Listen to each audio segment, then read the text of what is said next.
Preste atención a la mujer con la chaqueta de color carbón que sale del coche negro frente al Tribunal del Condado de Harris la mañana del 14 de junio de 2021. Su nombre es Patricia Akefer. Es abogada de derecho de familia. Cobra $500 la hora y rara vez se sorprende por cualquier cosa que un cliente le diga. Porque ha pasado 15 años sentada frente a un escritorio ante personas en la condición específica que el dinero y el matrimonio producen cuando dejan de trabajar juntos y empiezan a trabajar el uno contra el otro. Ha llevado un expediente durante 11 meses. El expediente contiene cálculos, evaluaciones legales, notas de reuniones escritas de su puño y letra, y una carta que redactó y revisó 4 veces antes de que una mujer llamada Valentina Rousseau leyera la versión final. Hiciera 2 pequeñas correcciones en la redacción del segundo párrafo y le dijera que preparara el papeleo. Patricia sube los escalones del tribunal con ese expediente bajo el brazo y no mira a los periodistas reunidos cerca de la entrada porque ya ha dado todo lo que tenía que dar a este caso y lo que queda ahora pertenece a un jurado de 12 personas que han pasado 2 semanas viviendo dentro de la peor mañana de la vida de 2 personas. La mujer para la que se escribió esa carta no entrará hoy en este tribunal. Nunca entrará en ningún tribunal. Está enterrada en Buenos Aires, en un cementerio reservado para familias que alguna vez tuvieron más de lo que tienen actualmente. En una sección de lápidas de mármol pálido y cercas de hierro donde la hierba crece espesa entre las tumbas y los jacarandás dejan caer sus flores púrpuras en noviembre y nadie que pase por allí lo nota porque los muertos siempre han estado aquí y los vivos tienen otro lugar donde estar. Fue enterrada en una mañana gris de enero mientras su padre permanecía junto a la tumba con un traje oscuro que ya no le ajustaba correctamente en los hombros. Un traje que había usado en mejores ocasiones en mejores años y que no había tenido motivo para reemplazar. Su madre sostenía una sola flor blanca y no habló durante el servicio. El sacerdote habló en español sobre una mujer que había cruzado un océano buscando una tierra que la sostuviera. Las palabras eran ciertas de una manera que el sacerdote no comprendía del todo y que la familia comprendía demasiado bien. Tenía 38 años. Tenía un plan. El plan contemplaba la ley de propiedad comunitaria de Texas, el cronograma de los ciclos de ingresos por contratos y la arquitectura psicológica de un hombre que procesaba el mundo a través de transacciones y no tenía otro lenguaje disponible para las cosas que le importaban. El plan era meticuloso. Había sido construido durante meses con la misma atención cuidadosa que aplicaba a todo lo que edificaba. Era, bajo cualquier medida técnica, casi perfecto. La única variable que no tuvo en cuenta fue la expresión en el rostro de un hombre cuando lee algo que confirma que la última cosa real en su vida no era real en absoluto. No la ira. No el dolor. La apertura específica de un hombre que todavía está, en el momento de la traición máxima, esperando una respuesta real como si una todavía fuera posible. Patricia Akefer había visto la carta. Nunca había visto ese rostro. Nadie los había preparado a ninguno de los dos para lo que ese rostro produciría. Patricia cruza las puertas del tribunal. Adentro, Douglas Aaron Mercer ya está sentado en la mesa de la defensa con un traje color carbón que su abogado seleccionó. No ha mirado hacia la puerta desde que se sentó. Se mira las manos. Las manos que mezclaron hormigón a los 19 años en el lado este de Houston. Las manos que firmaron $14 millones en contratos a lo largo de 4 décadas de trabajo que comenzaba antes del amanecer y terminaba después del anochecer. Las manos que volvieron a colocar un nivel de construcción de aluminio de 48 pulgadas en un estante del garaje en River Oaks una mañana de domingo en noviembre y luego tomaron un teléfono y llamaron a su hija en Portland, Oregón, para preguntarle, 2 veces, si era feliz. Él construyó todo de la nada, y no le quedaba nadie a quien mostrárselo.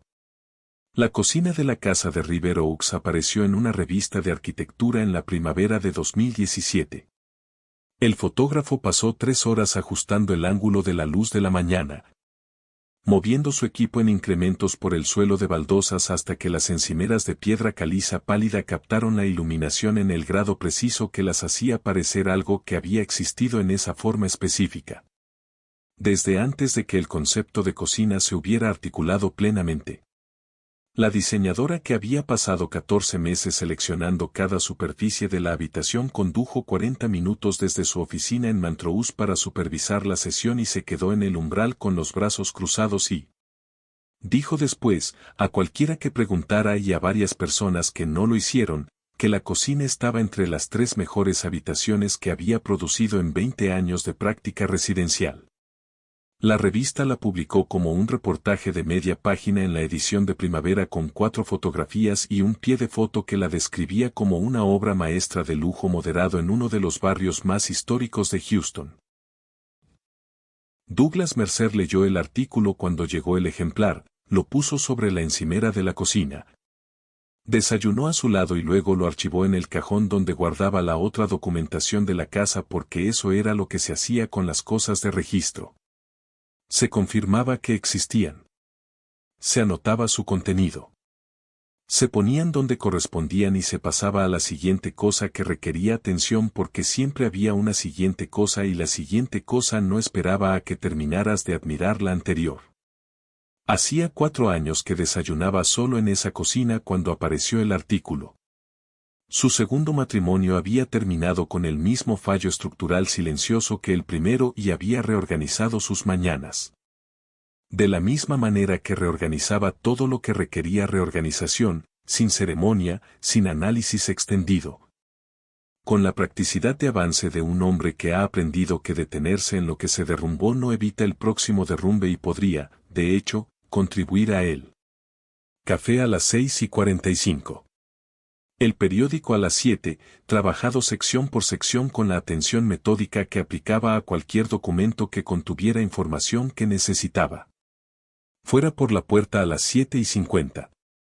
La rutina no era la felicidad. No pretendía ser la felicidad. Era la estructura que permanecía cuando todo lo demás había sido eliminado, y Douglas Mercer había aprendido a respetar lo que permanecía. Creció en el lado este de Houston, en un vecindario donde la primera conversación nunca era sobre la belleza. Las casas eran pequeñas, funcionales y construidas sin disculpas por ser exactamente lo que eran. Su padre vertía hormigón para ganarse la vida. Su abuelo había vertido hormigón antes que él. El trabajo era físico y dejaba una marca específica en los hombres que lo hacían, una relación particular con la permanencia, el entendimiento de que lo que haces con tus manos te sobrevive de formas en que las cosas que dices, sientes e intentas no lo hacen, y una profunda impaciencia con cualquier cosa que no pudiera ser construida, probada y evaluada frente a un estándar claro de si aguantaba o no. Douglas creció dentro de esa impaciencia. Fue lo más honesto que su familia le dio.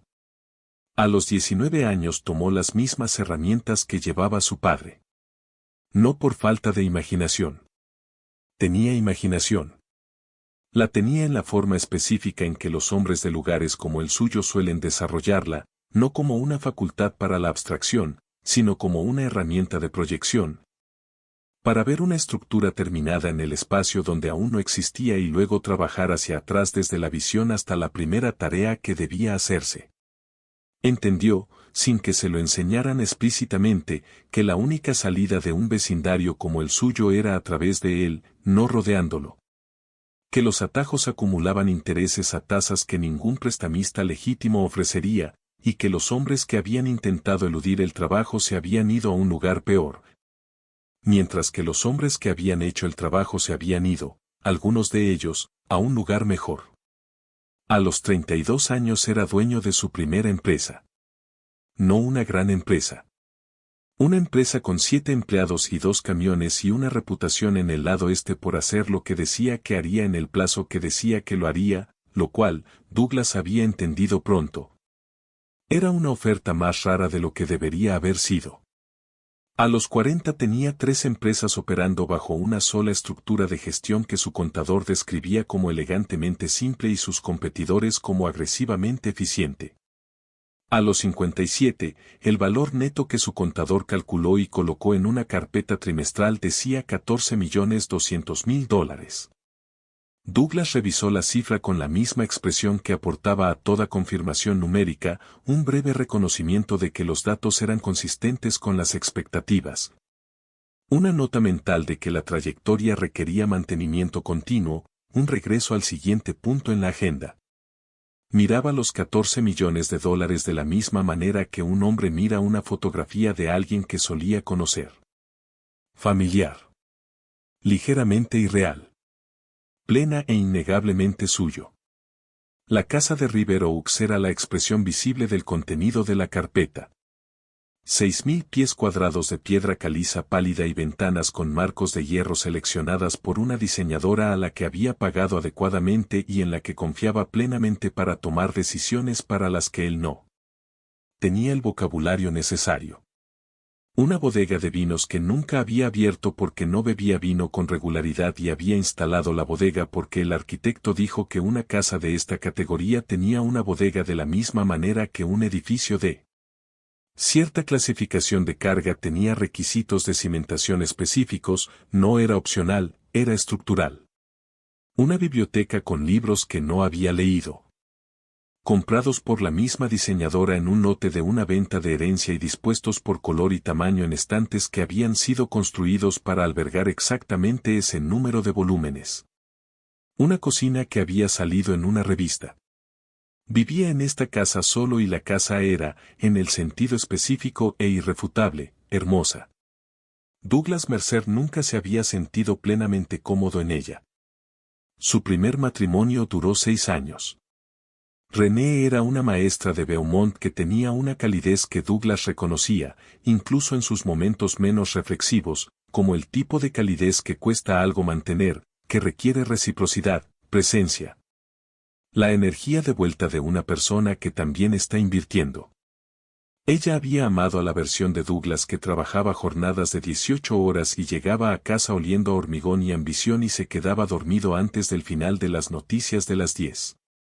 No había podido sostener el amor por la versión que compró la casa de 5 habitaciones y comenzó a llenarla con cosas caras y correctas mientras las horas que él estaba presente en ella se contraían año tras año a medida que el negocio se expandía. No se fue con ira. Se fue con la claridad resignada de alguien que había entendido la situación con precisión durante 2 años y finalmente había dejado de discutir con ese entendimiento. El divorcio fue civilizado. Douglas pagó la pensión alimenticia durante 7 años sin renegociar una sola cifra. No la llamó después y no esperaba una llamada. Entendió la conclusión. La había producido mediante una acción constante durante un periodo sostenido. Simplemente no sabía, incluso examinándolo desde la distancia, que habría hecho de manera diferente. Su segundo matrimonio fue más corto y considerablemente más ruidoso. Sandra tenía 42 años, era una ejecutiva de ventas farmacéuticas de Dallas que se comportaba con la confianza específica de una persona que había construido su propio éxito a través de los mismos mecanismos que Douglas había utilizado y que respondía a su franqueza con una franqueza equivalente de una manera que se sintió durante aproximadamente 18 meses, como la arquitectura de algo que podría durar. No lo fue. La energía que inicialmente se sintió como compatibilidad se reveló con el tiempo como competencia, y la competencia, a diferencia de la competencia en los negocios, no produjo ninguna métrica clara mediante la cual ninguno de los dos pudiera identificar un ganador o acordar términos para la resolución. Sandra le dijo al mediador que Douglas medía cada interacción humana frente a un resultado financiero y no tenía un marco disponible para nada que no pudiera ser cuantificado, evaluado y archivado bajo la categoría apropiada. Douglas no cuestionó la caracterización. Él mismo escribió el cheque del acuerdo, lo revisó una vez, lo firmó y lo entregó al otro lado de la mesa sin solicitar una revisión. Tenía 2 reglas que lo habían construido y que nunca había encontrado razón para revisar. Todo tiene un precio y todo es negociable, lo cual no era cinismo sino observación. Una conclusión extraída de 4 décadas de observar cómo se movía realmente el mundo en lugar de cómo la gente describía que se movía. Y un hombre que construyó algo de la nada merecía, como mínimo, la honestidad de una respuesta directa. Estas reglas habían producido 14 millones de dólares. Habían producido 2 matrimonios fallidos. Habían producido una casa de 6,000 pies cuadrados en River Oaks en la que desayunaba solo cada mañana en una cocina que había salido en una revista y se sentía como una representación de una vida que aún no había habitado plenamente. No era un hombre dado a la autocompasión y no aplicaba esa etiqueta a su situación. Aplicaba la misma practicidad orientada al futuro que aplicaba a todo. Notaba la debilidad estructural y seguía construyendo. Creía, sin haber examinado la creencia lo suficiente como para identificarla como tal, que la mujer adecuada, presentada ante él exactamente como era, encontraría los medios para aceptar lo que él realmente ofrecía. Esta creencia fue la cosa más cara que Douglas Mercer compró jamás. La mañana del 22 de noviembre de 2020, sentado a la mesa de la cocina bajo la luz específica de finales de noviembre que produce Houston cuando el año casi termina, con sus gafas de lectura puestas, su café a medio consumir y el periódico del domingo desplegado frente a él por secciones, estaba a unos 4 minutos de conocer el precio total. Ella vio a su padre vender su arte pieza por pieza, juró que nunca lo haría. En diciembre de 2001, el gobierno argentino congeló todas las cuentas bancarias privadas del país en 48 horas. No hubo ninguna advertencia que funcionara como tal. Hubo economistas que habían estado publicando preocupaciones durante 2 años. Pero nada de esto llegó a la mesa de la cocina en Palermo donde Guillermo Rousseau se sentó una tarde de miércoles con la quietud de un hombre al que se le acaba de decir que todo sobre lo que construyó su vida profesional le ha sido quitado por debajo sin consulta y sin recurso. Dejó su maletín con una deliberación que Valentina nunca le había visto antes, la deliberación de un hombre que controla la única variable que aún tiene disponible. Porque la manera en que sucedía todo lo demás acababa de ser arrebatada por completo de sus manos. Valentina tenía 19 años. Se sentó frente a la mesa y observó el rostro de su padre y comprendió, con el entendimiento completo y permanente que surge de ver llegar la lección más importante de tu vida en tiempo real, exactamente lo que estaba viendo. No el dolor de ello. El mecanismo. La secuencia específica mediante la cual una vida construida correctamente, a través de la habilidad, el trabajo genuino, el logro aplicado consistentemente durante décadas, podía ser desmantelada en 48 horas por fuerzas que no tenían relación con el mérito de lo que estaban desmantelando. Guillermo Rousseau había sido un arquitecto de logros reales. 2 edificios civiles. Una escuela privada en Belgrano que apareció en 3 revistas regionales. Un complejo residencial en Montevideo todavía citado en publicaciones de diseño argentinas una década después de su finalización. Citaba a Borges. Jugaba al ajedrez los domingos por la mañana con el mismo grupo de hombres durante 22 años. Coleccionaba litografías, no como inversión, no como actuación, sino porque creía que vivir con cosas hechas mantenía a un hombre honesto sobre lo que realmente requería hacer cosas. Las colgaba en la pared principal del apartamento de Palermo en una disposición que había pasado una tarde de domingo calibrando. Alejándose con los brazos cruzados y la cabeza en el ligero ángulo que usaba al evaluar si algo estaba haciendo exactamente lo que se suponía que debía hacer. La crisis se llevó el capital operativo de su firma en 2 días. El proyecto de Montevideo colapsó sin financiamiento. Los clientes que le debían honorarios no podían acceder a sus propias cuentas para pagarle. En 6 meses, Guillermo vendió las litografías. No todas a la vez. Una por una, a lo largo de varios meses, empezando por las piezas más pequeñas, como si todavía creyera que la situación se revertiría antes de llegar a las que más importaban. No se revirtió. Cada vez que una se iba, La disposición en la pared se volvía un poco menos ella misma hasta que la pared quedó desnuda y el apartamento adquirió la calidad de un espacio despejado para sus próximos ocupantes mientras los actuales todavía se movían por él. En un año, el apartamento de Palermo se había ido. En 2 años, Guillermo realizaba consultoría de renovación residencial por honorarios pagados en pesos devaluados. Continuó. Se sentaba a la mesa de ajedrez los domingos por la mañana con los mismos hombres y jugaba con la misma calidad de atención y no decía nada sobre el camino a casa a través de un vecindario que no era Palermo. Valentina absorbió la lección de la manera en que los jóvenes absorben las cosas que les suceden a sus padres, permanentemente, sin el amortiguador que los años terminan proporcionando. No se volvió amargada. La amargura requería una persona específica a quien culpar y lo que le había sucedido a su padre no tenía una persona específica detrás, solo un mecanismo. Y estar amargada con un mecanismo era tan útil como estar amargada con el clima. Lo que se volvió, en cambio, fue precisa. Estudió el fracaso de la manera en que su padre había estudiado los cálculos de carga, no para lamentarlo, sino para comprenderlo lo suficientemente bien como para reconocer sus componentes en cualquier configuración futura y tomar medidas estructurales contra su recurrencia. La lección se ordenó limpiamente. El dinero no era seguridad. El dinero era proximidad a la seguridad. La verdadera seguridad era la capacidad de acceder al dinero independientemente de lo que cualquier gobierno, cualquier mercado o cualquier hombre decidiera hacer con los sistemas a través de los cuales se movía el dinero.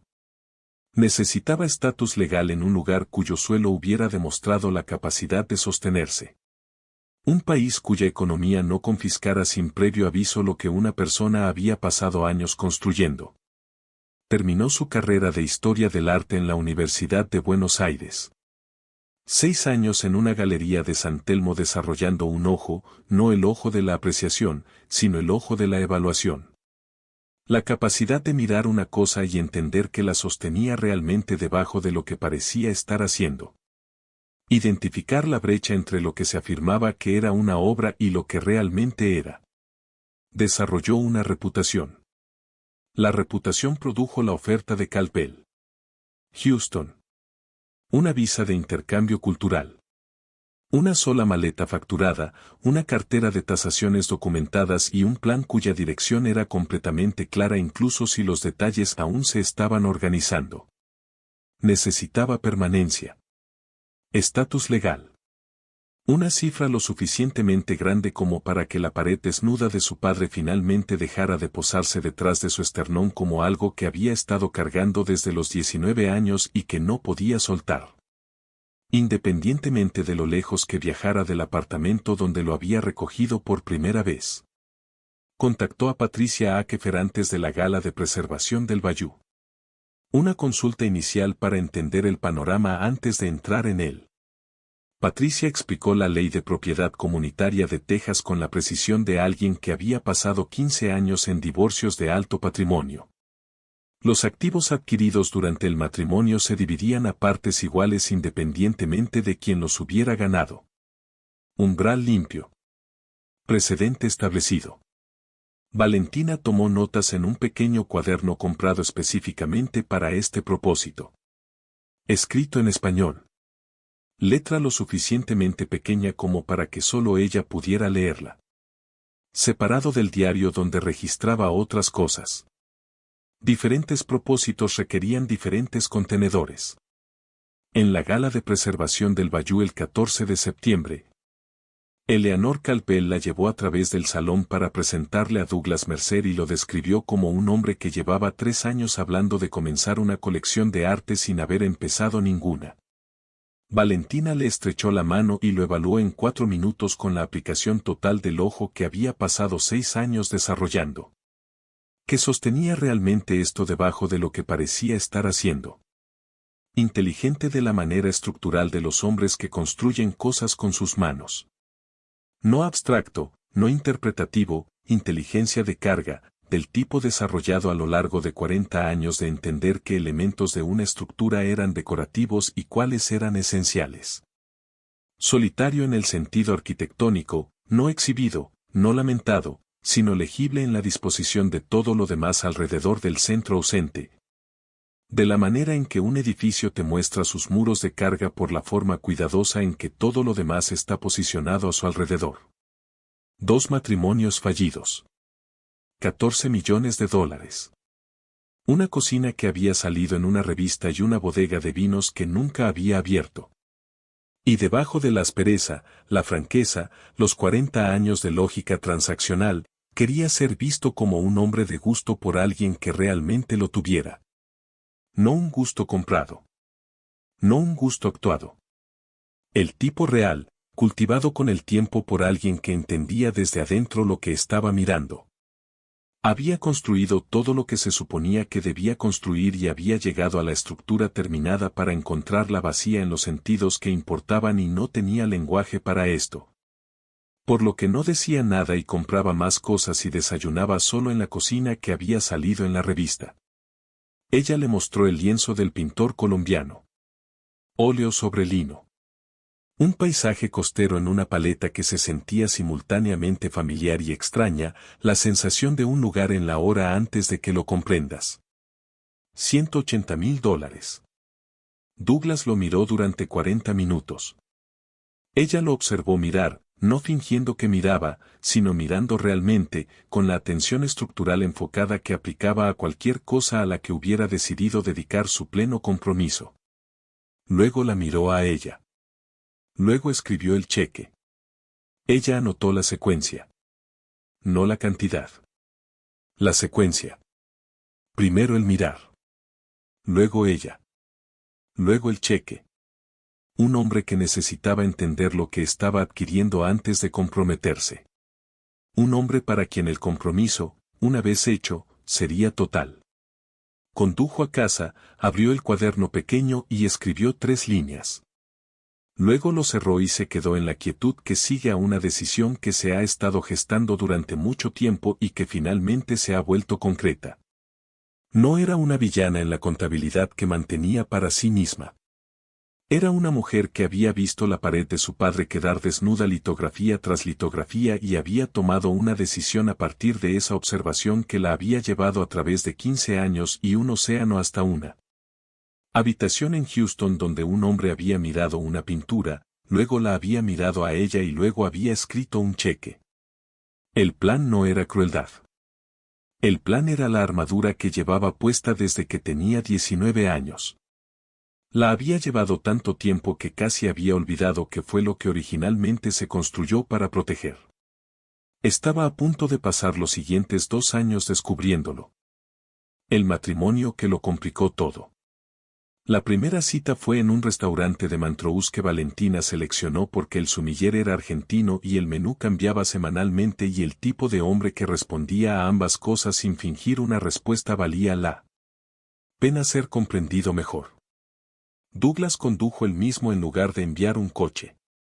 Llegó 4 minutos antes y estaba esperando en la entrada cuando ella llegó. Y no comentó sobre la puntualidad de ella ni la suya propia porque no era un hombre que narrara los detalles ordinarios de su comportamiento como una forma de gestionar las impresiones que los demás tenían de él. Ella notó esto. Era más raro de lo que debería haber sido.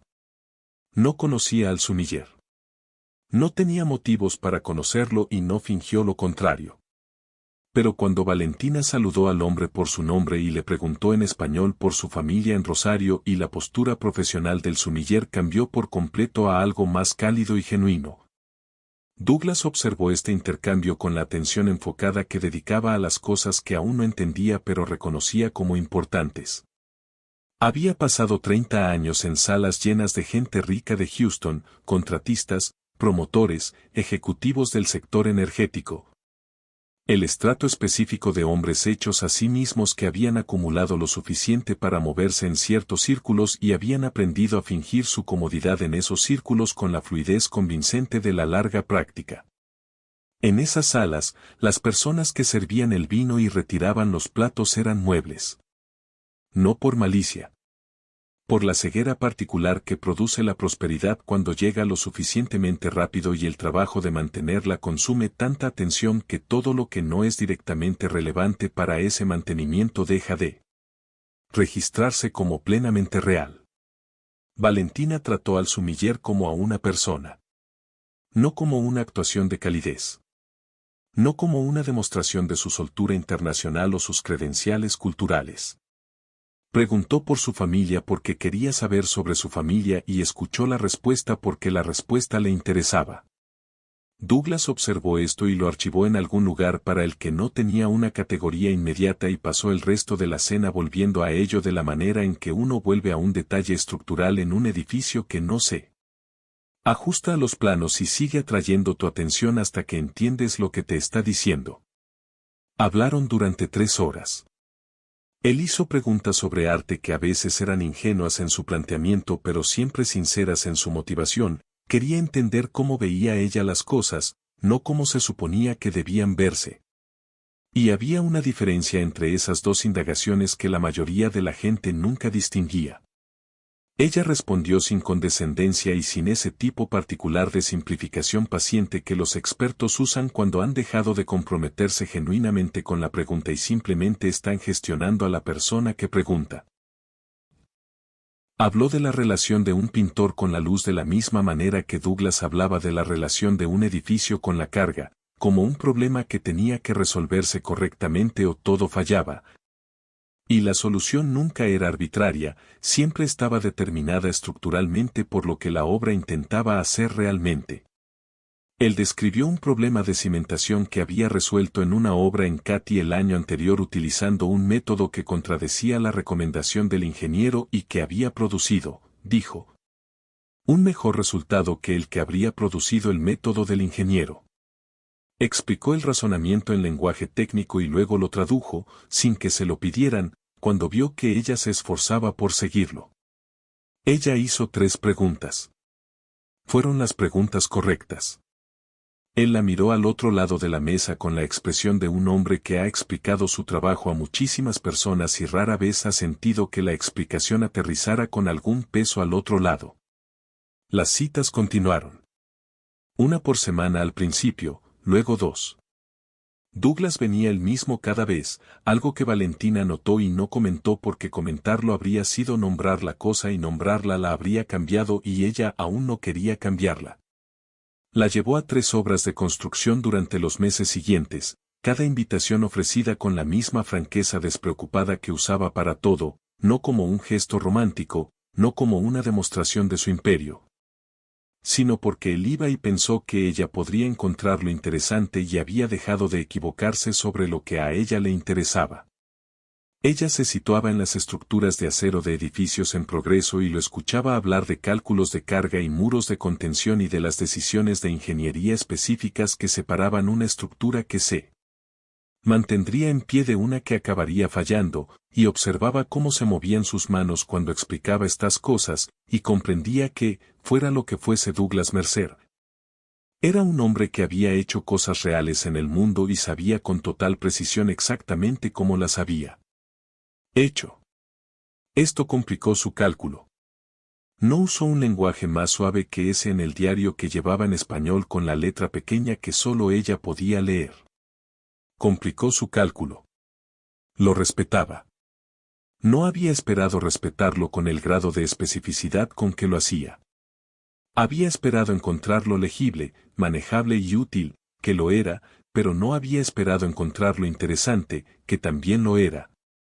Y la combinación de esas dos cosas produjo algo en la contabilidad que mantenía para sí misma que no podía categorizar fácilmente y, por tanto, no podía archivar y superar fácilmente.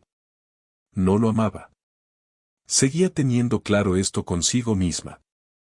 Pero había desarrollado, sin pretenderlo y sin tener una respuesta preparada para ello, una versión más cálida de respeto que se manifestaba como naturalidad. Una comodidad específica en su presencia que provenía de estar cerca de una persona que decía exactamente lo que quería decir y nunca le exigía actuar. Cada hombre con el que había estado antes de Douglas le había exigido alguna clase de actuación, La actuación del entusiasmo, de la certeza, de la disponibilidad emocional calibrada según el apetito particular de ellos. Douglas no exigía nada actuado. Estaba interesado en lo que era real. No tenía paciencia para la versión producida de nada y tenía una capacidad instintiva para identificar la brecha entre una versión producida y la real que Valentina encontraba, a pesar de sí misma, profundamente reparadora. Compartimentó esto junto a todo lo demás y siguió adelante con el plan. Douglas le propuso matrimonio en mayo de 2019, 8 meses después de la gala. Lo hizo en la casa de River Oaks durante una cena que ella había cocinado, no en un restaurante, no con un arreglo de velas y un discurso ensayado. No con ninguna de las puestas en escena que la ocasión convencionalmente requería. Colocó un anillo sobre la mesa, junto a la copa de ella, con la misma franqueza que aplicaba a todo lo que consideraba serio. Dijo que sabía que ella era más joven. Dijo que sabía que había una distancia entre ellos que el dinero no podía cerrar y que no tenía intención de intentar cerrarla con dinero. Dijo que ofrecía algo real y que necesitaba que ella le ofreciera lo mismo a cambio. Lo dijo como decía todo, directamente, sin anuncios, como si las palabras fueran simplemente un hecho del que informaba y que ella merecía tener con exactitud. Valentina miró el anillo. Luego a él. Dijo que sí. Se dijo a sí misma que era el plan. Escribió en el diario esa noche que era el plan. Lo escribió, luego lo subrayó, luego dejó la pluma y miró lo que había escrito durante mucho tiempo antes de cerrar el cuaderno. Se casaron en julio de 2019 en el Tribunal del Condado de Harris con 2 testigos de la empresa de Douglas. Sin ceremonia. Sin recepción. Valentina lo había pedido así y la razón que dio, que encontraba las bodas grandes algo interpretativo y fingido, lo cual era cierto, no era la única razón. Una ceremonia más pequeña producía menos testigos de una transacción que ella no estaba, en ese momento, plenamente preparada para examinar a la luz directa de la atención de los demás. Comprendía esto sobre sí misma sin detenerse en ello. Era buena comprendiendo cosas sobre sí misma sin detenerse en ellas. Lo que ocurrió en la casa de River Oaks cuando Valentina la organizó no fue decoración. Fue habitación. Colgó 3 piezas en el vestíbulo de entrada en una disposición calibrada según las dimensiones específicas del espacio. La calidad de la luz de la mañana y la forma en que el ojo de una persona se movía naturalmente desde la puerta hacia la escalera. Douglas pasó por delante de ellas cada mañana durante una semana antes de decir nada. Lo que dijo fue que había dejado de temer la vuelta a casa. Lo dijo como decía la mayoría de las cosas, directamente, sin preámbulos, como un hecho del que informaba porque ella merecía información precisa. Valentina dejó su taza de café. Miró la mesa un momento antes de responder. Dijo que se alegraba. Miguel Reyes lo notó. Miguel había sido socio de Douglas durante 15 años, lo había conocido durante ambos matrimonios y había desarrollado, a lo largo de esos años, un escepticismo calibrado sobre las mujeres que Douglas elegía. Basado no en las mujeres en sí, sino en la incapacidad constante de Douglas para evaluar con precisión la brecha entre lo que quería que fuera una relación y lo que era realmente capaz de sostener. Miguel le dijo a Douglas durante un almuerzo en noviembre que Valentina era una mujer que planeaba todo con 3 pasos de antelación. Douglas dijo que lo sabía. Miguel dijo que no estaba seguro de que Douglas entendiera lo que estaba confirmando. Douglas cambió de tema con la eficiencia deliberada que usaba cuando una conversación había llegado a un punto que ya había examinado y resuelto y no tenía interés en volver a examinar en compañía de otro. Lo que Douglas no sabía era que Valentina se había estado reuniendo con Patricia Akefer desde el marzo anterior. 4 meses antes de la boda. Consultas mensuales, nunca más, cada una enfocada y específica. Cada una añadiendo otra capa de documentación a un expediente que se estaba construyendo con la misma paciencia metódica que ella aportaba a una tasación compleja. Patricia le había explicado el marco de la propiedad comunitaria con detalle preciso durante sus 2 primeras reuniones. Valentina tomaba notas. Letra pequeña. Español. Un cuaderno separado del diario. Diferente propósito. El diario era para las cosas que sentía. El cuaderno era para las cosas que sabía. El plan estaba intacto. El plan siempre estaba intacto. Lo que también estaba intacto, corriendo en paralelo al plan en el espacio no registrado para el que no había asignado páginas de cuaderno, era algo que se había estado construyendo en la textura ordinaria de los días. En las visitas a las obras y el restaurante de Montrose y la forma en que Douglas le traducía el lenguaje de ingeniería sin que se lo pidieran y la forma en que había colocado el anillo sobre la mesa sin puestas en escena y la forma en que la casa finalmente, tras 4 años de ser una representación, se había convertido en un lugar donde alguien vivía realmente. Estas cosas eran reales. Sabía que eran reales. Simplemente, desde el principio, había operado bajo el supuesto de que las cosas reales y las planeadas podían coexistir en compartimentos separados sin que la presión de una comprometiera la integridad de la otra. Aún no había descubierto si ese supuesto era correcto. Todavía estaba en proceso de descubrirlo.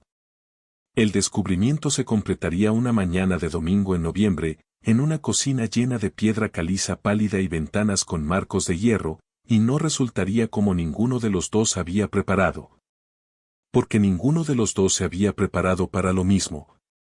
Y la brecha entre lo que cada uno creía que estaba ocurriendo y lo que realmente ocurría se había estado ensanchando desde el principio y estaba a punto de volverse imposible de sostener desde cualquiera de los dos lados. Ella puso la carta sobre la mesa a las 9:40 de la mañana, su teléfono se silenció a las 9:48. En la primavera de 2020, Douglas cerró 2 contratos que su empresa había estado persiguiendo durante 3 años. El primero era un desarrollo de uso mixto en el corredor energético, 4,8 millones en ingresos para la empresa. El tipo de proyecto que requería una combinación específica de capacidad técnica y paciencia relacional que Douglas había pasado 20 años desarrollando y que sus competidores habían pasado los mismos 20 años subestimando. El segundo era un contrato de infraestructura municipal en los suburbios de Houston que añadía otros 4,4 millones y venía con una mención honorífica del ayuntamiento que Douglas leyó una vez y archivó en él. Mismo cajón que el artículo de la revista de cocinas. Juntos, los contratos representaban el mayor periodo de ingresos individuales en la historia de Mercer Construcción. Douglas compró una botella de whisky que había estado guardando para una ocasión específica y la abrió en la mesa de la cocina a las 10 de la mañana y sirvió 2 copas. Llamó a Valentina desde el jardín. Ella entró por la puerta trasera con tierra en las manos de las macetas de hierbas que había añadido a la terraza de piedra caliza en el primer mes del matrimonio.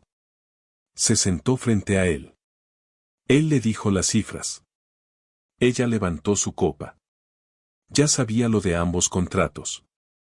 Había estado observando la cartera de proyectos de la empresa durante meses con la misma vigilancia paciente que su padre había dirigido una vez al calendario de comisiones arquitectónicas, no por codicia, sino por la alerta específica y permanente de alguien que había aprendido que los panoramas financieros cambian sin previo aviso y que la visibilidad era la única protección disponible contra ser sorprendida sin preparación.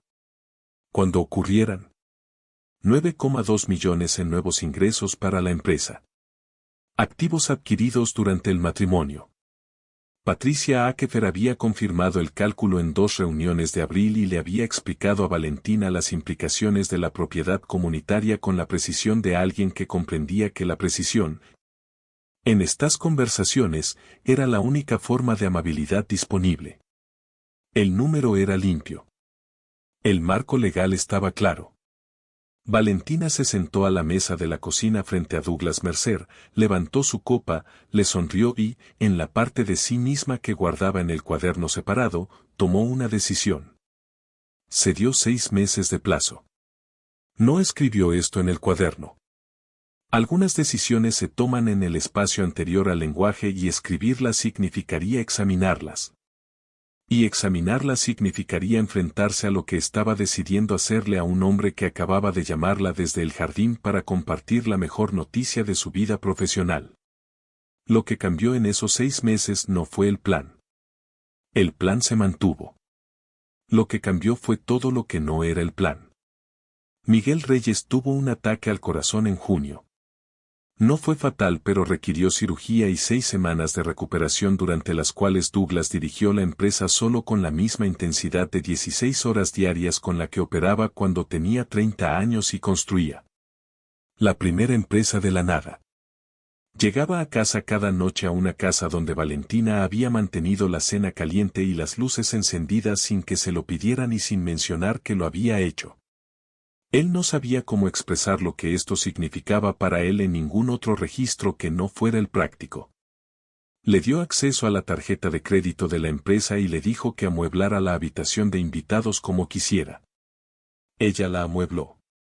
También pagó su siguiente reunión con Patricia Akefer con sus ingresos personales por consultoría, porque para entonces ya había aprendido lo suficiente sobre sí misma como para saber que algunas líneas, una vez cruzadas en cualquier dirección, se disuelven permanentemente, y no estaba preparada para examinar lo que significaría cruzar esa línea particular en esa dirección particular.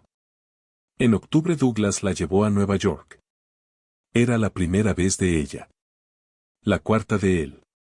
Él era un mal turista en la forma específica de los hombres que se mueven por el mundo con un propósito. Caminaba demasiado rápido.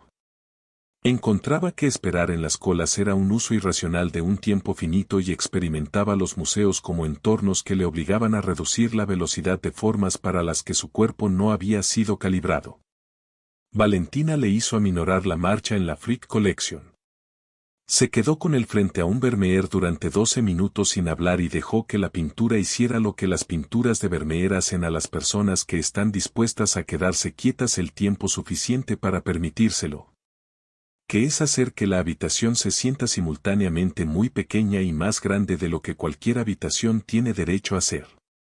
Después, caminando por Central Park bajo la luz específica de octubre que produce Manhattan cuando las hojas cambian de color y el cielo es del color de algo que solo existe en esa ciudad en esa época del año, Douglas dijo que la pintura le hacía sentir como si la habitación que representaba todavía existiera en alguna parte. Como si pudieras cruzar una puerta y encontrarte dentro de ella. Valentina lo miró. Dijo que eso era exactamente lo que Vermeer pretendía. Él dijo que no lo sabía. Ella dijo, ahora ya lo sabes. La tomó de la mano mientras caminaban. Ella dejó que la mantuviera. No escribió sobre Nueva York en el cuaderno. Pasó octubre. Llegó noviembre. Los 6 meses se habían convertido en 14 y ella no había presentado la demanda, y las razones que se daba a sí misma para la prórroga eran siempre tácticas. El momento debía ser preciso. La forma de la conversación importaría tanto como la mecánica legal. Necesitaba estar tranquila y ser clínica, y aún no había localizado la versión específica de tranquilidad y frialdad clínica que le permitiera sentarse frente a Douglas Mercer y decirle lo que necesitaba decirle. Programó la reunión final con Akefer para noviembre. Patricia revisó la documentación. Todo estaba en orden. La presentación podía proceder en cualquier momento. Al final de la reunión, le preguntó a Valentina si había algo más allá del marco legal que quisiera discutir. Valentina dijo que no. Eligió el domingo, 22 de noviembre. El razonamiento fue cuidadoso y completo. No había llamadas de negocios los domingos. Sus socios estarían inlocalizables hasta el lunes por la mañana. Tiempo para procesar antes de que llegaran voces externas con sus propias interpretaciones y recomendaciones. Había pensado en cada variable disponible para ella.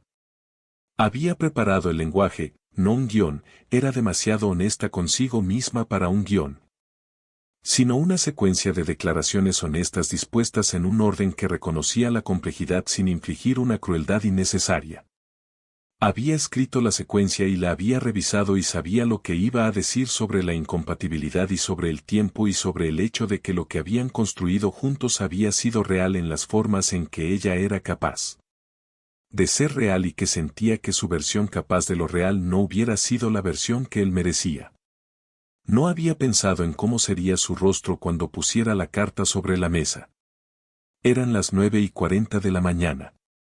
La cocina estaba llena de la luz particular que produce Houston a finales de noviembre, baja y específica, entrando por las ventanas con marcos de hierro en un ángulo que hacía que la piedra caliza pálida pareciera generar su propia iluminación desde dentro.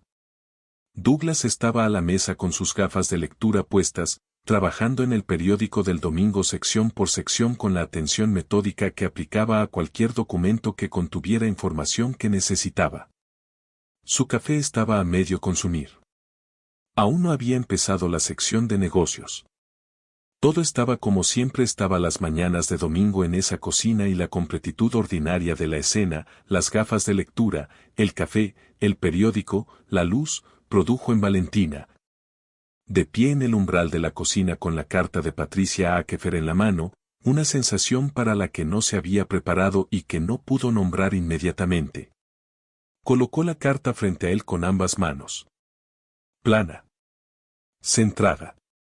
De la misma manera que le había visto colocar documentos de ingeniería en las mesas de conferencias cuando algo requería una atención seria, no deslizada, no dejada caer, sino colocada. Con el respeto deliberado de una persona que comprendía que el peso de un documento no estaba solo en su contenido.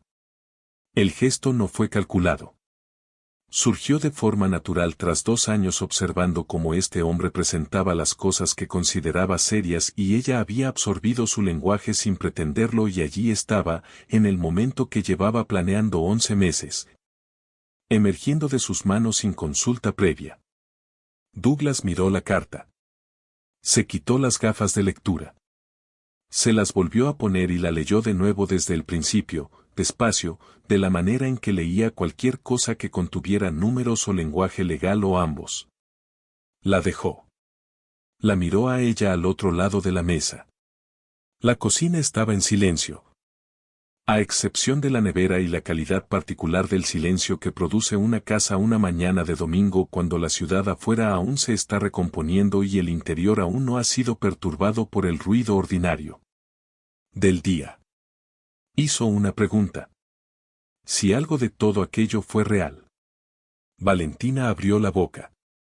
La primera frase que había preparado estaba en su garganta, lista, una frase que reconocía la complejidad, honraba el tiempo y evitaba la crueldad y era, bajo cualquier medida razonable. La frase que una persona de inteligencia y cuidado pronuncia en un momento como este. No la dijo. Porque en la fracción de segundo antes de decirla vio su rostro, y el rostro no era para lo que se había preparado. No era ira. No era la expresión contraída de un hombre que se recompone hacia la confrontación.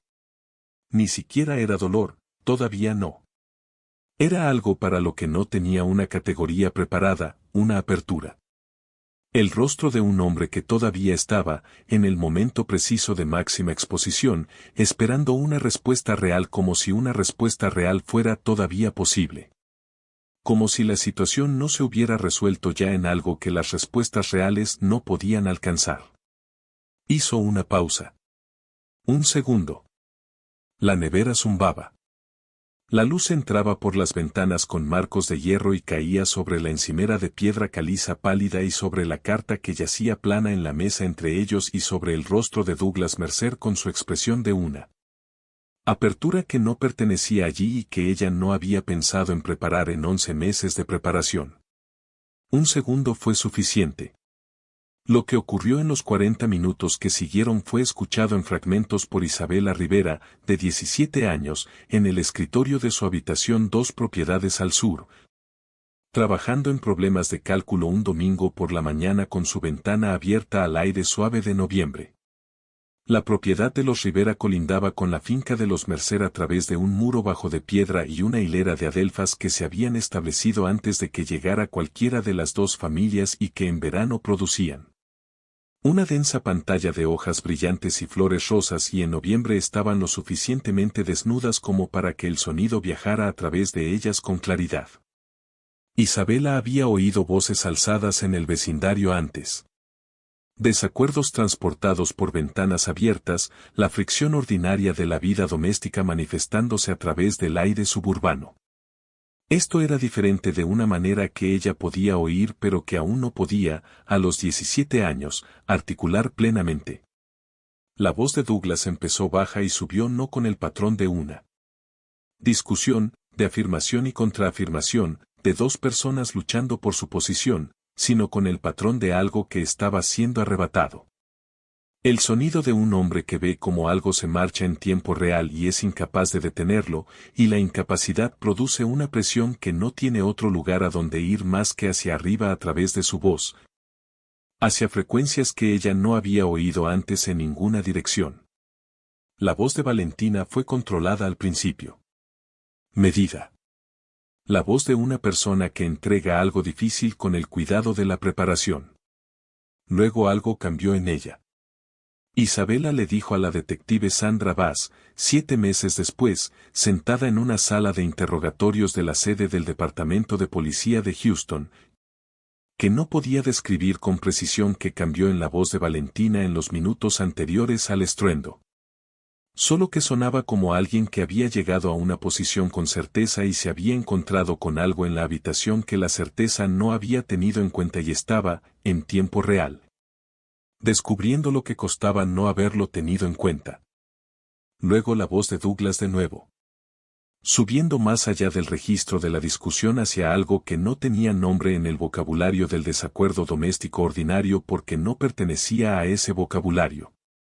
Luego un único estruendo, pesado e inmediato y final de la manera particular en que los sonidos son finales cuando representan la culminación de algo en lugar de un punto dentro de una secuencia en curso. Luego el silencio. Isabela se sentó a su escritorio. Miró sus problemas de cálculo. Miró las adelfas a través de la ventana, desnudas y quietas en la mañana de noviembre. Cogió su teléfono. Lo dejó. Lo volvió a coger. Lo volvió a dejar. Se dijo a sí misma lo que se dicen los jóvenes de 17 años cuando encuentran el límite exterior de lo que han sido preparados por sus años para procesar, que era privado, que lo había entendido mal.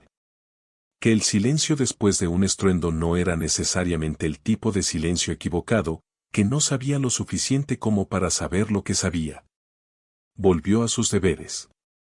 A las 9:48 el teléfono de Valentina Rousseau produjo su última señal. No produciría otra. A las 2:17 de la tarde Douglas Mercer cogió su teléfono en la casa de River Oaks e hizo la primera llamada que hizo después de que todo terminara y la cocina hubiera sido limpiada con la minuciosidad estructural de un hombre que había pasado 40 años haciendo las cosas correctamente y no podía, ni siquiera ahora, ni siquiera aquí, hacer algo incorrectamente. Llamó a Ashley Mercer en Portland, Oregón. Su hija. 29 años. No había hablado con ella en 3 años. Ella respondió porque no reconoció el número. Él dijo su nombre. Ella dijo papá. Una pausa que contenía 3 años de ocasiones perdidas y un mensaje de voz sin respuesta sobre una graduación que no podía moverse y el silencio particular de 2 personas que han estado esperando sin saber que esperaban una llamada que debería haber llegado antes. Habló con ella durante 2 horas y 4 minutos. No explicó por qué llamaba. No describió lo que la mañana había producido. Preguntó por Portland. Preguntó por su trabajo. Ella era arquitecta paisajista, un hecho que él había registrado pero que no había llegado a habitar plenamente. De la misma manera que no había llegado a habitar plenamente muchísimos hechos sobre la vida de ella a lo largo de los años en que el negocio había sido la arquitectura de su atención y todo lo demás había sido periférico. Le preguntó si era feliz. Ella dijo que estaba en camino de serlo. Él le preguntó qué significaba eso y ella se lo dijo y él escuchó de la manera completa y enfocada en que escuchaba cuando algo le importaba y ella notó la calidad de la escucha porque no era como él había escuchado antes. no en el recuerdo que ella tenía de él, y no sabía qué hacer con esa observación, así que siguió hablando y él siguió preguntando y al final volvió a preguntarle si era feliz y ella dijo que sí, en su mayor parte. Y le preguntó por qué seguía preguntando. Él dijo que solo se estaba asegurando. Ella testificaría en el juicio que su voz sonaba como la de un hombre que hace inventario de todo lo que debería haber contado antes y se queda sin tiempo para contarlo. Como la de un hombre que deja constancia de algo antes de que sea imposible dejarla. No sabía, cuando colgó, que eso era exactamente lo que era. La cocina había sido limpiada. La lechada contaba una historia diferente. Patricia Akefer esperó hasta el martes antes de intentar el contacto. Esto era coherente con su práctica profesional, no perseguía a clientes que faltaban a la cita sin permitir primero la posibilidad de que la ausencia tuviera una explicación sencilla, un conflicto de agenda, un asunto familiar, las interrupciones ordinarias que llenaban los márgenes de la vida de las personas y ocasionalmente desplazaban las obligaciones profesionales sin importancia. Llamó una vez el martes por la mañana y dejó un mensaje tranquilo y específico. Estaba dando seguimiento a la cita perdida del lunes y agradecería que le devolviera la llamada a la mayor brevedad posible para Patricia. Envió un correo electrónico al mediodía con el mismo lenguaje. Anotó la hora de ambos contactos en el expediente. Para el miércoles no había recibido respuesta.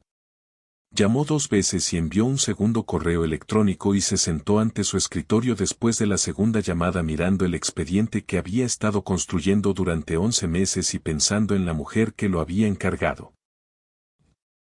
Valentina Rousseau aún no era una persona que faltara a la cita sin comunicación. No era una persona que permitiera que las obligaciones profesionales cayeran en el silencio. En 11 meses de consultas mensuales había llegado puntual a cada reunión, preparada para cada conversación. Y había comunicado cualquier cambio necesario en la programación con antelación y con una hora reprogramada ya identificada.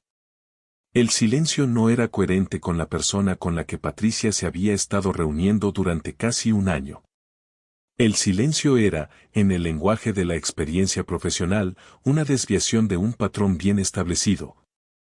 Y las desviaciones de los patrones bien establecidos en el contexto específico de los procedimientos de divorcio de alto patrimonio tenían un peso que los 15 años de práctica de Patricia Akefer le habían enseñado a no racionalizar en algo manejable. El jueves por la mañana llamó a la línea de no emergencia del Departamento de Policía de Houston y denunció una preocupación por el bienestar de una cliente con la que había perdido el contacto de forma inesperada tras una reunión que sabía que se había programado para un domingo de la semana anterior. Dio el nombre completo de Valentina. Dio la dirección de la casa de River Oaks. Dio la última fecha de contacto confirmada, que fue el viernes, 20 de noviembre, 2 días antes de la reunión del domingo que Valentina le había descrito con minucioso detalle, el plan, el calendario. El razonamiento de cada elemento del planteamiento. Patricia no caracterizó la preocupación más allá de lo que podía documentar. Dijo que estaba preocupada. Dijo que el silencio era impropio de ella. Dijo que pensaba que alguien debería comprobarlo. Los agentes de patrulla que fueron a la casa de River Oaks el jueves por la tarde encontraron a Douglas Mercer en casa. Él abrió la puerta con la misma calma y franqueza que aportaba a todo, sin agitación visible, sin una compostura excesiva del tipo que produce su propia sospecha. Simplemente un hombre que abre la puerta de su casa un jueves por la tarde con la firmeza pausada de alguien que no tiene nada específico que ocultar y nada particular que temer. Dijo que Valentina se había ido el domingo tras un desacuerdo sobre el matrimonio. Dijo que creía que se había ido a quedar con una colega, una mujer llamada Elena Vázquez que trabajaba para la familia Calvel y que era, por lo que él entendía, una de las conexiones más cercanas de Valentina en Houston. Dio el número de Elena sin que se lo pidieran. Dijo que no había tenido noticias de Valentina desde el domingo por la mañana y que eso no era, dada la naturaleza del desacuerdo, algo que encontrara inesperado. Los agentes miraron la casa desde el umbral. El vestíbulo de entrada estaba ordenado. Los 3 cuadros que Valentina había colgado en la disposición que había calibrado según la calidad de la luz de la mañana estaban en la pared precisamente en las posiciones en que ella los había colocado. Las superficies visibles estaban limpias. No había pruebas desde el umbral de disturbios o lucha o cualquier cosa que contradijera el relato de un desacuerdo doméstico que hubiera producido una separación temporal. Douglas Mercer permaneció en el umbral de su casa de River Oaks y respondió a las preguntas de los agentes con la misma economía directa que aplicaba a toda comunicación y ellos archivaron un informe de salida voluntaria y se marcharon. Elena Vázquez, al ser contactada por el departamento, dijo que no había visto ni tenido noticias de Valentina desde el viernes anterior al domingo en cuestión. Dijo que Valentina había mencionado, de la forma cuidadosa en que Valentina mencionaba las cosas sobre las que no pretendía extenderse, que el matrimonio estaba pasando por un periodo difícil. Dijo que estaba preocupada. Pronunció la palabra con un peso que el agente que atendió la llamada anotó en su informe sin saber precisamente qué categoría asignarle. La detective Sandra Bass fue asignada al caso el viernes por la mañana después de que una consulta de referencias cruzadas produjera una alerta que los sistemas automatizados del departamento habían sido diseñados para captar y que el juicio humano había aprendido, a través de años de casos en los que la alerta había importado y casos en los que no, a tomarse en serio hasta que se demostrara lo contrario. El teléfono móvil de Valentina Rousseau aún no había producido ninguna actividad desde el domingo, 22 de noviembre a las 9:48 de la mañana. Ni llamadas realizadas ni recibidas. Ni uso de datos. Ni pings de localización de conexiones a torres. El hecho de que un smartphone perteneciente a una persona profesional activa se quedara completamente en silencio un domingo por la mañana y permaneciera en silencio durante toda una semana no era, por sí solo, concluyente. Combinado con una cita perdida con una abogada de derecho de familia, una llamada de bienestar de esa abogada y un marido que había ofrecido un relato de salida voluntaria antes de que se le preguntara, fue suficiente. Sandra Bass había trabajado 14 años en homicidios de la policía de Houston. Había desarrollado a lo largo de esos años una calidad específica de atención que aplicaba a los espacios físicos, la misma calidad, aunque ella no lo describiría así, que Valentina había aplicado a las pinturas. La capacidad de leer lo que un espacio estaba haciendo realmente por debajo de lo que parecía estar haciendo. Identificar los elementos de carga por lo que se disponía a su alrededor. Notar, específicamente, lo que había sido limpiado con demasiado cuidado y lo que no había sido limpiado en absoluto, porque ambas condiciones eran informativas y ambas condiciones. En las casas donde algo había sucedido y alguien había intentado luego que pareciera que no había pasado nada, estaban siempre presentes de forma combinada. La orden de registro de la propiedad de los Mercer fue aprobada el sábado por la mañana. El equipo forense llegó a las 9. Sandra Bass recorrió cada habitación con su portapapeles y sus 14 años y la paciencia específica de quien sabe que las casas no entregan su información de golpe y que el investigador que se mueve demasiado rápido en la primera pasada se pierde lo que la segunda pasada revela como el detalle más importante de la habitación. La cocina estaba limpia. No al estilo de una cocina limpia, no al estilo de un espacio que se ha mantenido con un estándar constante de limpieza a lo largo del tiempo y resulta que está limpio la mañana de la inspección. Al estilo de un espacio que ha sido limpiado recientemente y a fondo y con atención específica a superficies particulares. La lechada de las baldosas a lo largo de la base de la isla central mostraba evidencias de aplicación de lejía que no concordaban con el estado de la lechada en el resto de la cocina. La lechada del resto de la cocina estaba uniformemente envejecida, la acumulación natural del uso y el tiempo que ningún régimen de limpieza elimina por completo. La lechada en la base de la isla era más clara. Más fresca. El aspecto específico de un material que ha sido tratado con una concentración de lejía suficiente para descomponer el material biológico a nivel molecular por una persona que comprendía que el material biológico, sin tratamiento, permanecía presente mucho después de que dejara de ser visible a simple vista. Las pruebas con luminol produjeron una reacción en un radio de 4 pies centrado en el extremo norte de la isla. La reacción fue fuerte y geométricamente coherente, no el patrón difuso de la contaminación por trazas de la actividad ordinaria de la cocina, sino un patrón concentrado coherente con un volumen de material biológico que había estado presente en la superficie de la baldosa y luego había sido eliminado mediante la limpieza. La limpieza había sido minuciosa. El luminol lo fue más. Las gafas de lectura estaban en el cubo de la basura del garaje, envueltas en una toalla de papel que había sido doblada con precisión a su alrededor, colocadas bajo 2 capas de desechos no relacionados de una manera que no era ni descuidada ni profundamente oculta, sino que ocupaba el espacio intermedio de una decisión tomada rápidamente y no pensada del todo. La decisión de un hombre que necesitaba las gafas fuera de su vista y las puso en algún lugar fuera de su vista y luego continuó con las otras tareas que la mañana requería.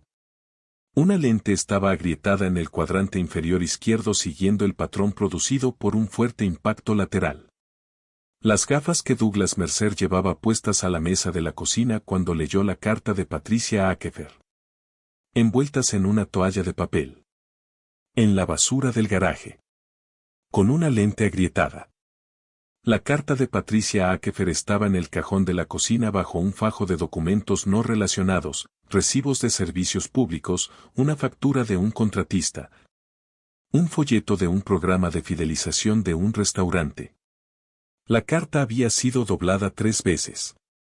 Una esquina se había roto durante el plegado, un pequeño desgarro limpio del tipo que produce el papel sometido a una presión significativa y doblado luego contra esa presión sin liberarla primero.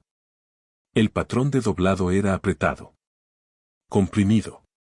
El patrón de doblado de un documento manipulado por unas manos que no estaban firmes en el momento de doblarlo y que sujetaban el documento con un agarre calibrado no según los requisitos del papel, sino según la propia necesidad de las manos de tener algo a lo que aferrarse. Sandra Bass se detuvo ante el cajón de la cocina y miró la carta doblada durante mucho tiempo antes de ponerse los guantes y retirarla. Pensó en lo que significaba que no la hubiera destruido. Había estado en suficientes habitaciones de esas como para saber que las cosas que la gente no destruía eran siempre más informativas que las que sí destruía. Valentina Rousseau estaba en el espacio de servicio detrás del garaje. El espacio que Douglas utilizaba para el almacenamiento de equipos. Una habitación de techo bajo con suelo de hormigón y estanterías metálicas a lo largo de 2 paredes y la acumulación organizada de los materiales auxiliares de un contratista en activo.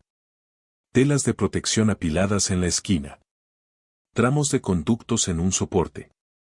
Latas de pintura dispuestas por proyectos en los estantes inferiores con etiquetas escritas de puño y letra de Douglas identificando el trabajo y la fecha. Estaba cubierta con telas de protección, del mismo tipo que Douglas guardaba en pilas en la parte trasera de su camioneta de trabajo, las que se usaban en trabajos residenciales para proteger las superficies de los escombros y el exceso de pintura. Lona pesada en un gris moteado que pedía al por mayor a una empresa de suministros del corredor energético. Había sido colocada, no dejada caer, las telas dispuestas sobre ella con una deliberación que el equipo forense anotó en su documentación sin adjuntar interpretación a la anotación porque la interpretación no era su función. El médico forense llegó a las 11:40 y realizó la evaluación inicial y confirmó que la causa de la muerte fue un traumatismo por objeto contundente coherente con un único golpe con un objeto pesado propinado en la región temporal derecha. El objeto estaba en el estante de equipos. Un nivel de construcción de aluminio de 48 pulgadas, el tipo de herramienta que aparece en el estante de todo contratista profesional en todos los talleres del país, estándar, nada especial. Presente en el garaje de Douglas Mercer por razones que no tenían nada que ver con el domingo por la mañana y todo que ver con 40 años construyendo cosas. Sus huellas dactilares estaban en él. Por supuesto que lo estaban. Era su herramienta, en su casa, manipulada habitualmente a lo largo de décadas de trabajo. Las huellas dactilares no probaban nada y todos los presentes lo comprendieron. Lo que había en la tapa del extremo del nivel no eran sus huellas dactilares. El material biológico de la tapa, un depósito de aproximadamente 2 centímetros de diámetro en la superficie de aluminio de la tapa del extremo izquierdo, parcialmente seco. De composición coherente con los resultados de un único contacto violento entre la herramienta y una cabeza humana, fue cotejado con el ADN de Valentina Rousseau en las 72 horas siguientes a su recogida. Había vuelto a poner el nivel en el estante. Este fue el detalle al que Sandra Bass regresó en las semanas siguientes, de la forma particular en que los investigadores regresan al detalle que les dice algo sobre quién es una persona por debajo de lo que hizo. Había limpiado la cocina con lejía y puesto las gafas en la basura y la había cubierto con telas de protección y luego había vuelto a poner el nivel de construcción en el estante de equipos. En la posición que tenía asignada entre el nivel de torpedo y la unidad láser, con la tapa del extremo orientada hacia afuera en la dirección que requería la organización del estante. Porque allí es donde vivía el nivel. Porque las cosas pertenecían a donde pertenecían. Porque 40 años haciendo las cosas correctamente habían producido en Douglas Mercer una relación con el orden tan profunda y tan plenamente integrada en su forma de moverse por el mundo que operaba incluso aquí. Incluso ahora, incluso tras lo peor que había hecho jamás. Volvió a poner la herramienta en su sitio. La herramienta que tenía material biológico en su tapa de un extremo de una mujer a la que había cubierto con telas de protección en la habitación de detrás del garaje. La volvió a poner. Correctamente. En el lugar adecuado. Sandra Bass regresó a la casa de River Oaks la tarde del sábado 29 con la orden de arresto y 2 agentes. Douglas abrió la puerta de la misma manera que la había abierto para los agentes de patrulla 6 días antes, sin prisas, directo, la quietud de un hombre que ha hecho las paces con una conclusión y ya no gasta energías resistiéndose a ella. No preguntó de qué era la orden. No dijo nada. Miró a la detective Bass con la atención concentrada que dedicaba a las cosas que requerían su pleno reconocimiento y luego miró más allá de ella, hacia el vestíbulo de entrada, a las ventanas con marcos de hierro. A los 3 cuadros que Valentina había colgado en la disposición que había calibrado según la calidad de la luz de la mañana, los 3 cuadros que le habían hecho decirle que había dejado de temer la vuelta a casa. Los miró un momento. Luego se puso las manos a la espalda. Él preguntó si algo de aquello fue real. La respuesta ya no importaba. El juicio de Douglas Aaron Mercer comenzó el 14 de junio de 2021 en el Tribunal del Distrito 337 del Condado de Harris ante la jueza Caroline Wu. Una mujer que llevaba 22 años en el estrado y que había desarrollado a lo largo de esos años el temperamento judicial particular que distinguía a un buen juez de uno meramente competente. La capacidad de sostener todo el peso de lo que estaba ocurriendo en una sala de vistas sin permitir que ese peso comprometiera la precisión de su función. Dentro de ella. El juicio duró 12 días. La tribuna estuvo llena en cada uno de ellos. La fiscalía construyó su caso sobre 3 vías paralelas y las presentó con la claridad metódica de unos abogados que comprendían que a los jurados no hace falta abrumarlos, hay que mostrarles. Y que mostrar requiere tanto estructura como pruebas. La primera vía fue la forense. La reacción de luminol en el radio de 4 pies alrededor del extremo norte de la isla de la cocina. El ADN en la tapa del extremo del nivel de construcción. La lechada blanqueada incoherente con el patrón de limpieza establecido de la cocina. Las gafas de lectura en la basura del garaje con la lente izquierda agrietada. El cronograma establecido por el teléfono de Valentina quedándose en silencio a las 9:48 de la mañana del domingo y la llamada de Douglas a su hija en Portland comenzando a las 2:17 de esa tarde. Un lapso de 4 horas y 29 minutos que la fiscalía describió al jurado como el tiempo que le toma a un hombre que ha pasado 40 años construyendo cosas correctamente, limpiar una cocina, organizar un espacio de servicio y hacer una llamada telefónica a la persona en su vida a la que tenía menos derecho a llamar y más motivos para querer oír su voz. La segunda vía fue la financiera. Patricia Akefer subió al estrado y permaneció allí durante 2 días. Presentó 11 meses de consultas documentadas con Valentina Rousseau. Dio al jurado a través de la Ley de Propiedad Comunitaria de Texas con la paciencia de quien explica un mecanismo que no era complejo pero cuyas implicaciones requerían un cuidadoso desembalaje para ser comprendidas plenamente. Presentó el cálculo, $9,2 millones en activos matrimoniales adquiridos durante el matrimonio, divididos a partes iguales por Ministerio de la Ley independientemente de quien los hubiera ganado. Lo que producía un derecho que Patricia había confirmado en 2 reuniones de abril y que había sido la base de la petición de borrador que había preparado y de la carta que había revisado y de la presentación judicial que había estado lista para ejecutar. La fiscalía presentó esto no para condenar a Valentina por nada, Valentina estaba fuera del alcance de la condena, sino para establecer que cuando Douglas Mercer se sentó a la mesa de su cocina un domingo por la mañana y leyó aquella carta, comprendió con total precisión numérica lo que le iba a costar que ella se marchara. El abogado de Douglas, James Osei, se opuso a este planteamiento durante los 2 días del testimonio de Patricia.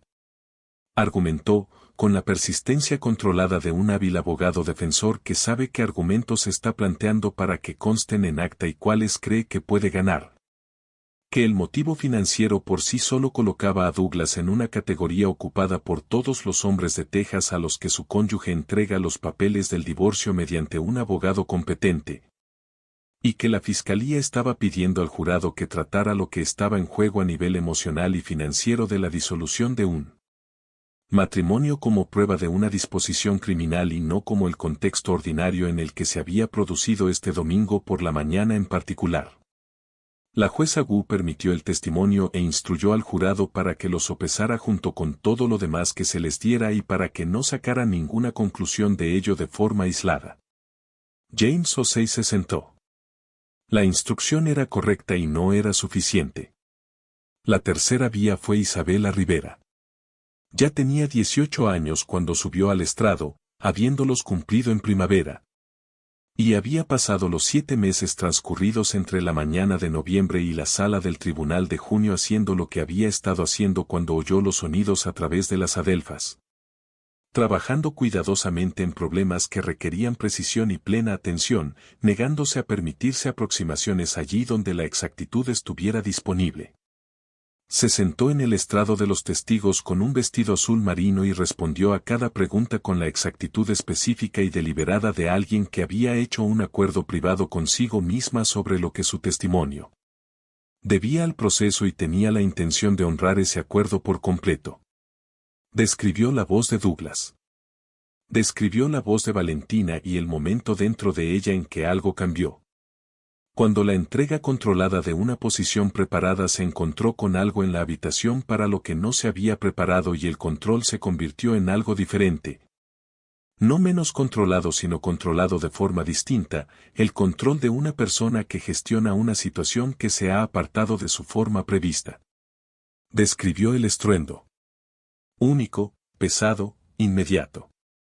Describió estar sentada a su escritorio después. Describió que cogió su teléfono y lo dejó y lo volvió a coger y lo volvió a dejar. El fiscal le preguntó por qué lo dejó. Ella dijo que se dijo a sí misma que era algo privado. El fiscal le preguntó si deseaba haber llamado. James Osei se puso en pie antes de que terminara la frase. La jueza Gu estimó la objeción. La pregunta fue eliminada del acta. El jurado había oído la pregunta. Algunas preguntas no se contestan con sus respuestas.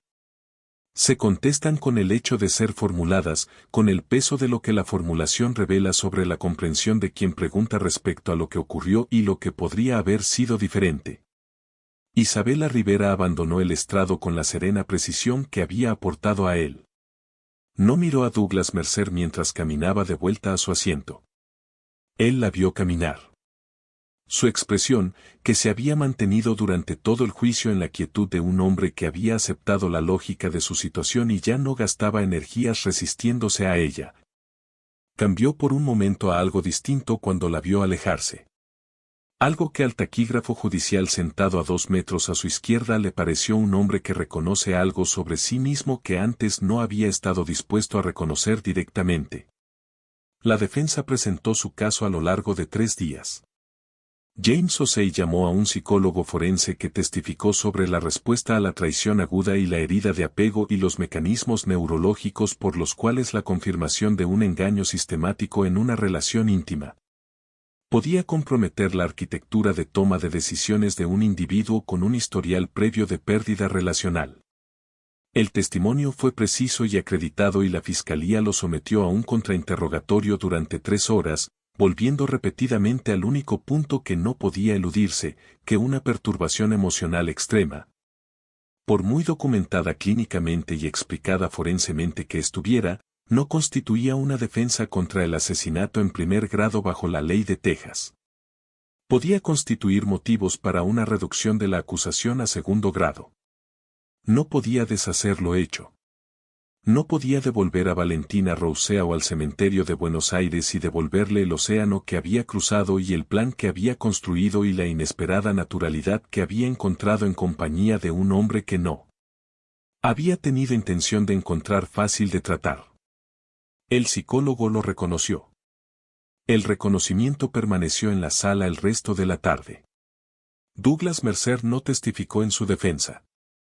James Osei le había aconsejado que no lo hiciera y Douglas había aceptado este consejo, pero en la mañana del 9º día cambió de opinión y luego volvió a cambiarla antes de que comenzara la sesión. Se sentó en la mesa de la defensa, se miró las manos y no dijo nada.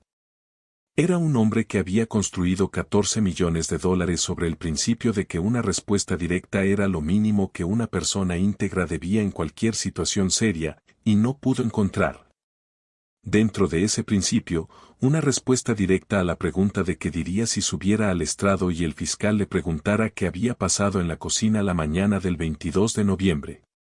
No pudo encontrar la respuesta que fuera a la vez verdadera y sobrevivible. Se había pasado la vida creyendo que esas dos cosas eran siempre la misma. Había descubierto, un domingo por la mañana en su cocina, que no lo eran. Se quedó en su asiento. Ashley Mercer voló desde Portland el 10º día del juicio. Se sentó en el estrado de los testigos, en la misma sala donde se había sentado Isabela Rivera, y miró a su padre al otro lado de la sala durante lo que dura un suspiro antes de empezar. Confirmó la llamada. La hora, las 2:17 de la tarde. La duración, 2 horas y 4 minutos.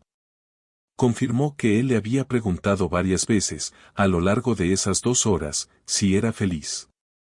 Confirmó que su voz no se parecía a ninguna versión de él que ella hubiera encontrado en 29 años de ser su hija, incluidos los años en que lo había conocido bien y los años en que no lo había conocido en absoluto. El fiscal le preguntó qué pensó cuando se enteró de la detención. Ashley miró la mesa que tenía delante durante mucho tiempo. La sala estaba muy silenciosa. Dijo que pensó en el hecho de que él la había llamado a ella antes de llamar a nadie más. Antes que a su abogado. Antes que a sus socios comerciales. Antes que a cualquier persona que pudiera haberle ayudado con lo que la mañana había producido. Dijo que se había pasado 6 meses intentando comprender por qué ella fue la primera llamada y que había llegado, después de 6 meses, a una comprensión con la que no estaba del todo en paz pero que creía exacta. Pensaba que la había llamado porque ella era la persona de su vida a la que peor había tratado durante el periodo más largo de tiempo y la que menos motivos tenía para querer saber de él y a la que él tenía menos derecho a llamar. Pensaba que estaba utilizando la llamada para dejar constancia de algo, de una versión de sí mismo de la que el resto de aquel domingo había hecho imposible dejar constancia por cualquier otro medio. Pensaba que se estaba despidiendo de la persona cuya buena opinión había perdido antes y nunca había recuperado, y a la que al parecer no había dejado de querer. Dijo que no sabía si eso lo hacía mejor o peor. El fiscal dijo que no tenía más preguntas. James Osei hizo una. Le preguntó a Ashley si su padre había sido alguna vez violento en su presencia o con ella durante su infancia. Ella dijo que no. Él dijo que tampoco tenía más preguntas. Ashley regresó a su asiento en la tribuna. No se sentó en la mesa de la familia porque el tribunal no la clasificó como víctima. Se sentó en la tribuna porque había venido y porque no había otro lugar donde pudiera estar. El jurado deliberó durante 9 horas a lo largo de 2 días. El 28 de junio regresaron a la sala y el portavoz leyó el veredicto con la voz plana y cuidadosa de quien ha estado dentro de una sala muy difícil y ha salido al otro lado con una respuesta clara y sin ambigüedades. Culpable. Asesinato en primer grado. La jueza Wu interrogó a cada miembro del jurado individualmente. Cada uno confirmó el veredicto en el mismo registro, ni orgullosos ni aliviados. La calidad vocal específica de las personas que desempeñan una función cívica de cuyo peso son conscientes y que han honrado de la forma más completa que han podido. La sentencia fue el 12 de agosto.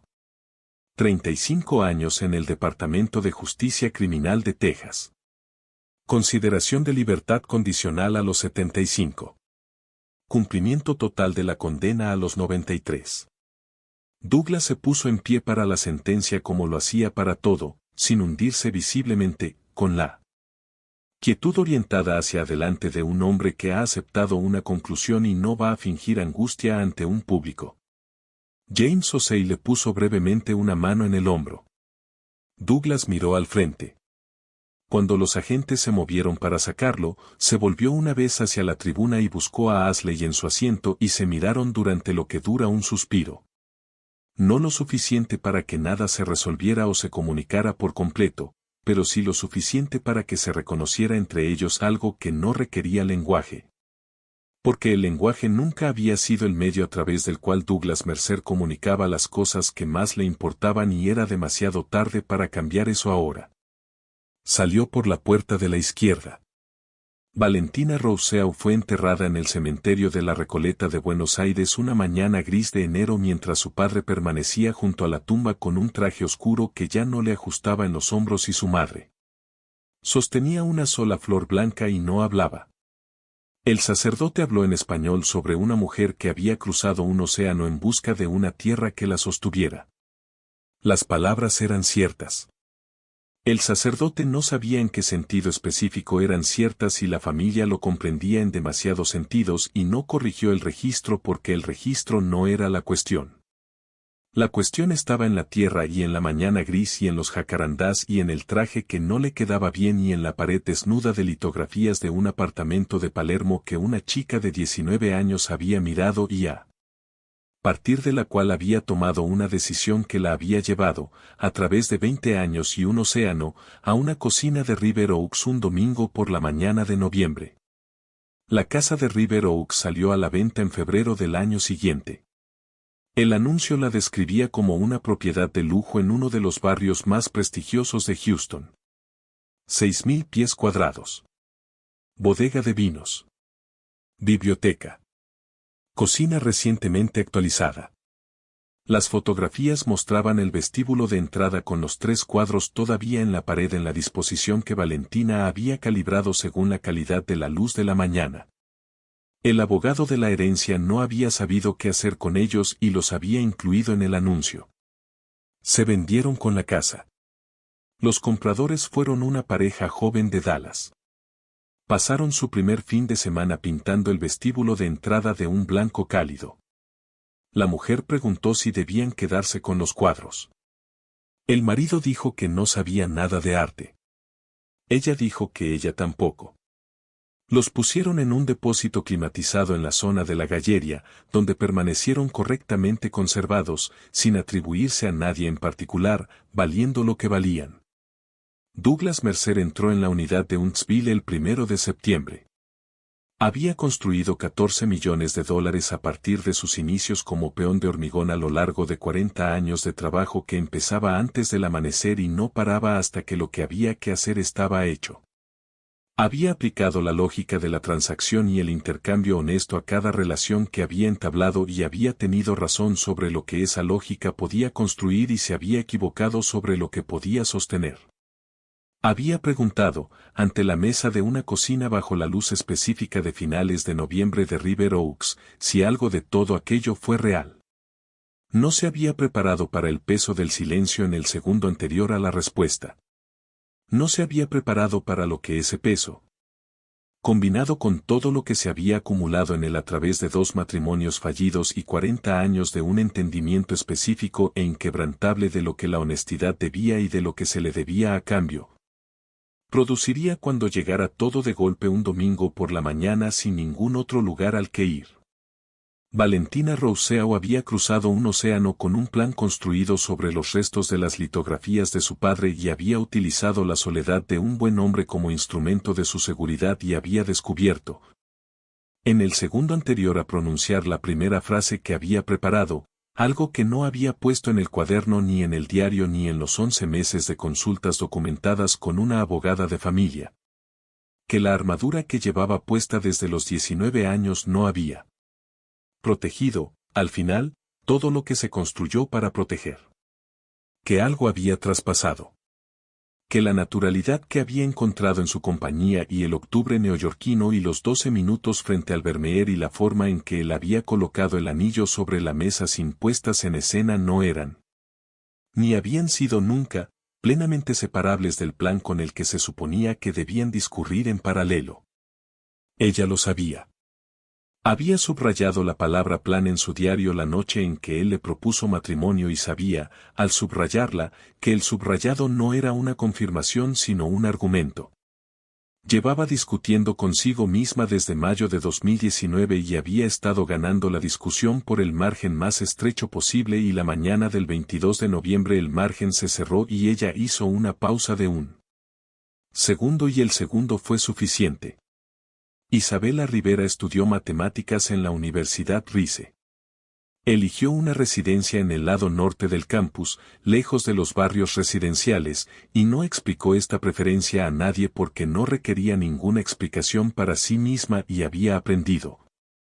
En el año transcurrido desde la mañana en que se sentó ante su escritorio con el teléfono en la mano y lo dejó 2 veces, que algunos conocimientos no se benefician de ser verbalizados.